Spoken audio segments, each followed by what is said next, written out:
எனக்கு இன்னும் 2 நாள் நிச்சயதார்த்தம். ஆனா எனக்கு உங்களை தான் பிடிச்சிருக்கு.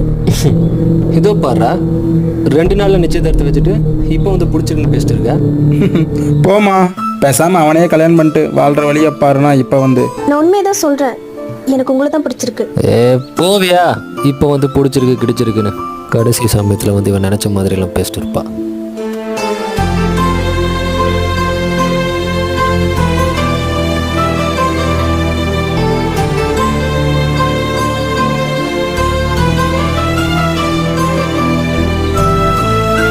ரெண்டு நாள்ல நிச்சயதார்த்தம் வச்சுட்டு மூஞ்சில ஒரு கலையே தெரியலையே. என்ன அப்படி பாக்குற? நீ யாரையோ லவ் பண்ற எனக்கு தெரியும், ஆனா யாருன்னு தான் சொல்ல மாட்டேங்கிற. உன் மனசை மாத்தலாம் தான் நானும் இங்க வந்தேன், ஆனா நீ மாறுற மாதிரி தெரியல. நான் வரேன்.